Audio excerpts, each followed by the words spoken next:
Shalom, shalom, shalom, peuple élu du Dieu vivant, que le Seigneur Jésus-Christ nous bénisse. Je voudrais témoigner de son amour incommensurable qu'il a pour toute sa création en ce jour.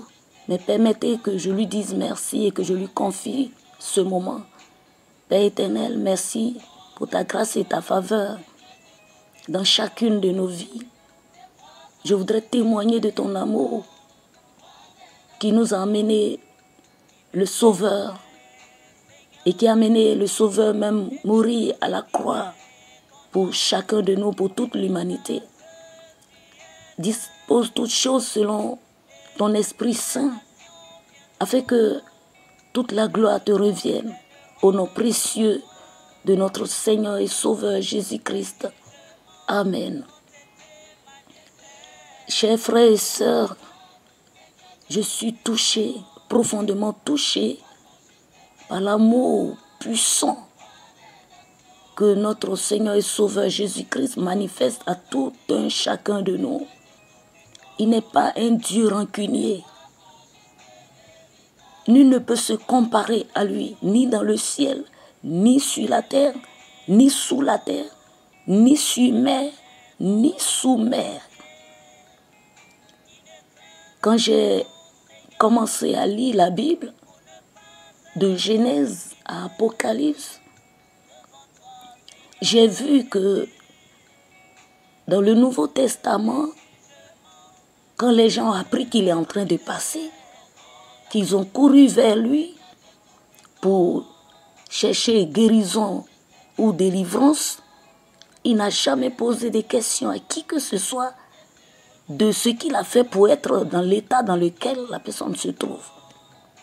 Regardez Zachée, petit de taille, rempli de péché, le corrupteur et le corrompu. La Bible dit que le Seigneur Jésus-Christ passait. Il passait dans la ville, mais parce qu'il a vu Zachée faire l'effort pour monter sur le sycomore, il dit « Descends, je dînerai chez toi ». Et l'on est toujours étonné. Quand il est allé manger chez Lazare, le lépreux, si le Seigneur Jésus-Christ est allé manger chez lui, chez un lépreux, en principe, les lépreux sont mis en quarantaine. Et si Simon a fait un festin pour inviter le Seigneur, c'est qu'il y a eu un miracle de guérison à Béthanie. Mais regardez, Marie, la prostituée, allait pleurer, laver ses pieds. Il dit, tes péchés te sont pardonnés. Les autres étaient indignés. Mais Christ ne regarde pas le péché que nous avons commis. Mais il voit le péché qui vient humblement à lui. J'ai noté quelques passages dans le livre de Matthieu. Matthieu chapitre 8, verset 13. Le centenier qui est venu le voir pour son employé, il dit qu'il te soit fait selon ta foi. Il n'a pas demandé, est-ce que toi-même tu crois en moi? Oh, non, il n'a pas posé cette question. Dans Matthieu chapitre 9, verset 2, il dit au paralytique, prends courage, mon enfant, tes péchés te sont pardonnés. Il n'a pas posé des questions pour savoir qu'est-ce qu'il a fait pour être paralysé. Non. Il est toujours touché quand les gens viennent vers lui. Le plus important est que les gens croient en lui et qu'ils viennent humblement. Il est heureux de les accueillir. Ce que j'ai constaté. Dans le livre de Matthieu, encore chapitre 9, verset 22, oui, il dit, prends courage ma fille, ta foi t'a guérie. Et là, il s'agit de la femme qui a saigné pendant 12 ans, qui a rampé au milieu des gens, en bas des gens, ne serait-ce que pour pouvoir toucher le pan de sa robe. Il dit, une force m'a quitté. Oh, le Seigneur, il est bon. Il n'y a pas de mots pour qualifier sa bonté, son amour. Il dit même dans Ésaïe chapitre 54 verset 10, même si les montagnes s'éloigneraient et que les collines chancelleraient, mon amour pour toi ne chancellera pas. Quel que soit qui tu es devenu, mais lui, son amour demeure. J'ai beaucoup écouté les vidéos des anciens satanistes. J'ai pleuré de reconnaissance à l'égard du Seigneur pour leur vie. Chacune de nous avait ses péchés. Mais le Seigneur Jésus-Christ est descendu dans la puanteur pour nous sortir de là. Je prends toujours l'exemple de ce monsieur qui a dit que pendant 22 ans, chaque dimanche, il offrait 1500 personnes à Lucifer. Mais le Seigneur est rentré dans sa maison pour dire, j'ai besoin de toi. Le Seigneur est rentré toujours dans la réunion de Lucifer pour aller récupérer le satanisme. Le Seigneur n'a jamais dit, pourquoi tu as tué tant de personnes? Pourquoi tu as tué ta mère? Pourquoi tu as tué le pasteur? Pourquoi tu as tué la servante ou le fidèle? Non, le Seigneur, lui, il dit au satanisme, j'ai besoin de toi. Viens, tu vas me servir. Simplement. C'est pourquoi quand ces personnes arrivent, ces personnes se donnent à fond. Quand tu sais où tu étais, et puis ce Dieu, tu ne le mérites pas, et puis il est allé te sortir de là-bas, tu ne peux que l'aimer de toutes tes forces, de toute ton âme et de tout ton esprit.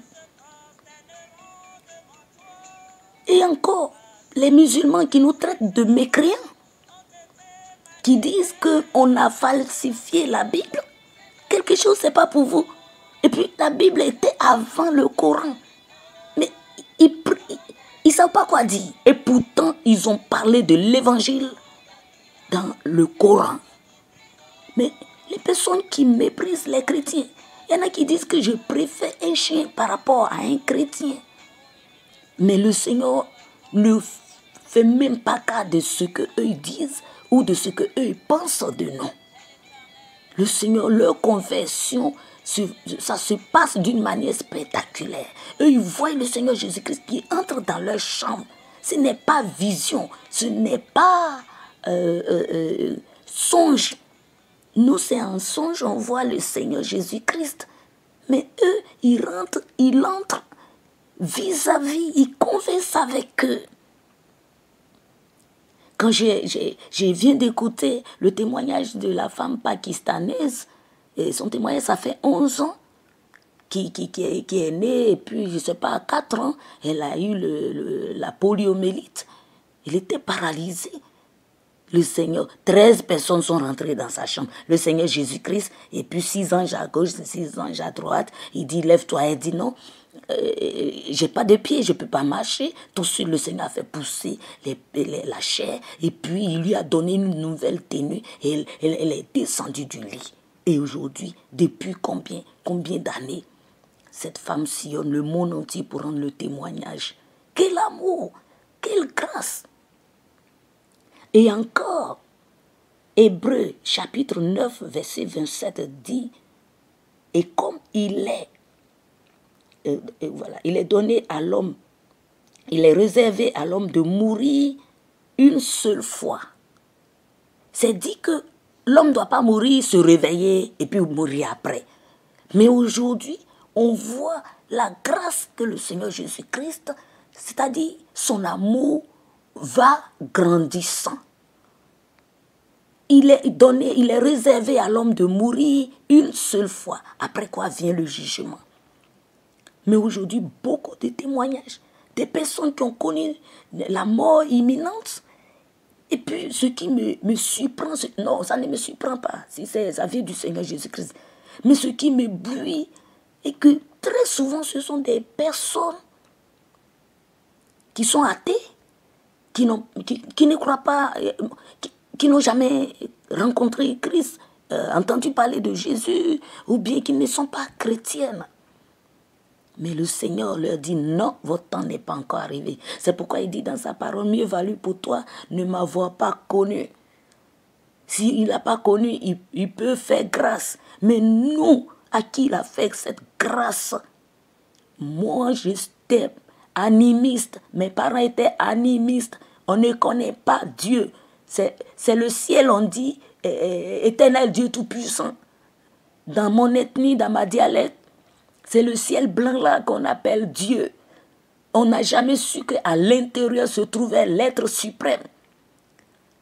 On n'a jamais su que le ciel est son trône et que la terre est son marchepied.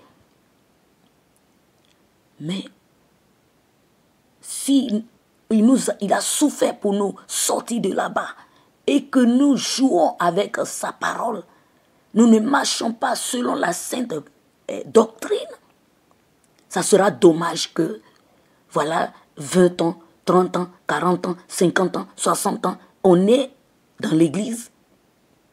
Et puis, celui même qui nous a traités de mécréants, tout de suite est converti, il s'en va au ciel et nous à l'enfer. Je refuse cela. Et je te refuse cela, toi qui m'écoutes. Je te refuse cela au nom puissant du Seigneur Jésus-Christ. Mon témoignage est que Jésus est bon. Le Seigneur Jésus-Christ est bon. Son amour est inimaginable. Son amour est incommensurable.